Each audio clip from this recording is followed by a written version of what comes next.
বলার বাইরে এত কষ্ট এই দুর্গাপুর বা কলমান তা না কোনো জায়গা এমতে মানুষে করে না। আমরা এই কষ্ট আমরা কইরা এই নদীটা আমরা কালটা ফাড়ি দেওয়ান লাগে। হ্যাঁ এই না একটা কোনো অটো দেয়া বা কোনো একটা গাড়ি দেওয়া যায় আয়ার বাম দুর্গ উঠতে পারি বা দুর্গ উঠতে এই একটা রুগী লইয়া যে যাই এটার কোনো ভাও থাকে না। আমরা এমন কষ্টজনক জায়গার মাধ্যমে আছি।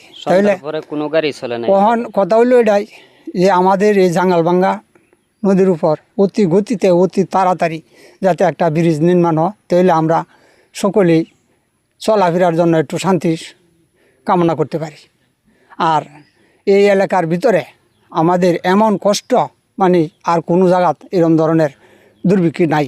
আমাদের এই এলাকার মধ্যে একটা ফসল ফলাইতে গেলে আমরা শান্তশিষ্ট মতন নিতে পারি না, বাজারে না খরিদ করতে পারি না। ব্যবসা এই অনেক ব্যবসায়িত আছে, অনেক কৃষি আমরা করি, ধান ফসল ফলাই, কিন্তু ফসল তো আমরা ঠিক মতো নিতে পারি না। এর থেকে 1 মন ধান দুর্গাপুর বাজারে নিয়ে বেচলে গাড়িওয়ালারা দেওয়া লাগে প্রতি মনে 70 টাকা 80 টাকা দেওয়া লাগে তাদেরকে ভাড়া। 1 মন বাদাম নিলে 100 টাকা মন দেওয়া লাগে তাদেরকে ভাড়া। এই অবস্থা এমন দুর্যোগের মাধ্যমে আমরা আছি। এই রাস্তাটা হলো দুর্গাপুর একমাত্র রাস্তা, দুর্গাপুর ইউনিয়নের একমাত্র রাস্তা।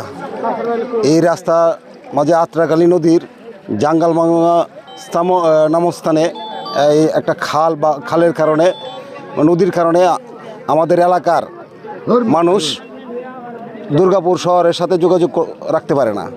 স্কুল কলেজে বাচ্চারা যাতায়াত করতে পারে না।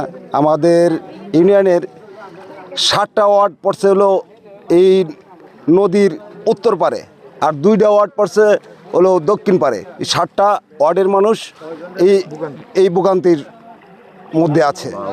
তো এই বুড়া ইউনিয়নের মানুষ এই রাস্তাতে আন্ডিগুনি করার লাগে। দেশ স্বাধীনের পর থেকে আমরা এই যন্ত্রণা লতিজা বুক করতেছি। এই রাস্তা না থাকার কারণে আমরা যাতায়াতের অনেক ক্ষতিগ্রস্ত হইতেছে। আমাদের বন্যায় এই কৃষকরা ধান টান কোনো কিছু নিতে পারে না। ওই অনেক সময় এই নৌকা দিয়ে যাইতে নৌকা বুড়িয়ে গেছে, কৃষকের অনেক ধান ক্ষতি হয়েছে, মানুষের প্রাণ গেছে। এই অবস্থায় বাংলাদেশ হওয়ার পর থেকে আমরা এই লতিজা বুক করতেছি। অতি তাড়াতাড়ি আমরা সব মাননীয় স্পিকারের কাছে আবেদন করতেছি যে অতি তাড়াতাড়ি যাতে আমরা এই ব্রিজের একটা ব্যবস্থা হয়ে যায়। এই জাঙ্গালবাঙ্গা ব্রিজ অনেক ক্ষয়ক্ষতিগ্রস্ত মধ্যে আছে। আমরা মেনকি, মায়ানগর, চন্দ্রকোনা, নন্দনগর, কালকাপুর, লক্ষ্মীপুর এই রাস্তাটা ছাড়া যাতায়াতের সুবিধা নাই। অন্য রাস্তাতে আমরা খুব যাতায়াত করতে আমরা খুব অসুবিধা। মাননীয় স্পিকারের কাছে আমার এই আবেদন যে আমরা এই ব্রিজ অতি তাড়াতাড়ি চাই। আমরা এই ব্রিজ বলার বাইরে এত কষ্ট এই দুর্গাপুর বা কলমান তা না কোনো জায়গা এমতে মানুষে করে না। আমরা এই কষ্ট আমরা কইরা এই নদীটা আমরা কালটা ফাড়ি দেওয়ান লাগে। হ্যাঁ এই না একটা কোনো অটো দেয়া বা কোনো একটা গাড়ি দেওয়া যায় আয়ার বাম দুর্গ উঠতে পারি বা দুর্গ উঠতে এই একটা রুগী লইয়া যে যাই এটার কোনো ভাও থাকে না। আমরা এমন কষ্টজনক জায়গার মাধ্যমে আছি। তাইলে কোনো গাড়ি চলে না। কখন কথা হইল এটাই যে আমাদের এই জাঙ্গালবাঙ্গা নদীর উপর অতি গতিতে অতি তাড়াতাড়ি যাতে একটা ব্রিজ নির্মাণ হয়, তাহলে আমরা সকলেই চলাফেরার জন্য একটু শান্তি কামনা করতে পারি। আর এই এলাকার ভিতরে আমাদের এমন কষ্ট মানে আর কোনো জায়গাত এরকম ধরনের দুর্ভিক্ষ নাই। আমাদের এই এলাকার মধ্যে একটা ফসল ফলাইতে গেলে আমরা শান্তশিষ্ট মতন নিতে পারি না, বাজারে না খরিদ করতে পারি না। ব্যবসা এই অনেক ব্যবসায়িত আছে, অনেক কৃষি আমরা করি, ধান ফসল ফলাই, কিন্তু ফসল তো আমরা ঠিক মতো নিতে পারি না। এর থেকে 1 মন ধান দুর্গাপুর বাজারে নিয়ে বেচলে গাড়িওয়ালারা দেওয়া লাগে প্রতি মনে 70 টাকা 80 টাকা দেওয়া লাগে তাদেরকে ভাড়া। 1 মন বাদাম নিলে 100 টাকা মন দেওয়া লাগে তাদেরকে ভাড়া। এই অবস্থা এমন দুর্যোগের মাধ্যমে আমরা আছি। এই রাস্তাটা হলো দুর্গাপুর একমাত্র রাস্তা, দুর্গাপুর ইউনিয়নের একমাত্র রাস্তা। এই রাস্তা মাঝে আত্রাকালী নদীর জাঙ্গালবাঙ্গা নামস্থানে এই একটা খাল বা খালের কারণে নদীর কারণে আমাদের এলাকার মানুষ দুর্গাপুর শহরের সাথে যোগাযোগ রাখতে পারে না। স্কুল কলেজে বাচ্চারা যাতায়াত করতে পারে না।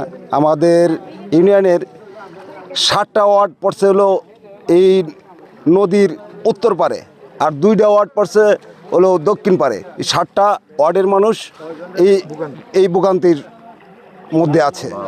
তো এই বুড়া ইউনিয়নের মানুষ এই রাস্তাতে আন্ডিগুনি করার লাগে। দেশ স্বাধীন হওয়ার পর থেকে আমরা এই যন্ত্রণা লতিজা বুক করতেছি। এই রাস্তা না থাকার কারণে আমরা যাতায়াতের অনেক ক্ষতিগ্রস্ত হইতেছে। আমাদের বন্যায় এই কৃষকরা ধান টান কোনো কিছু নিতে পারে না। ওই অনেক সময় এই নৌকা দিয়ে লয়ে যাইতে নৌকা বুড়িয়ে গেছে, কৃষকের অনেক ধান ক্ষতি হয়েছে, মানুষের প্রাণ গেছে।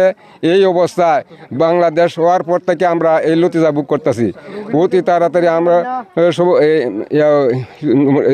মাননীয় স্পিকারের কাছে আবেদন করতেছি যে অতি তাড়াতাড়ি যাতে আমরা এই ব্রিজের একটা ব্যবস্থা হয়ে যায়। এই টাঙ্গাইলবাঙ্গা ব্রিজ অনেক ক্ষয়ক্ষতিগ্রস্ত মধ্যে আছে। আমরা মেনকি, মায়ানগর, চন্দ্রকোনা, নন্দনগর, কালকাপুর, লক্ষ্মীপুর এই রাস্তাটা ছাড়া যাতায়াতের সুবিধা নাই।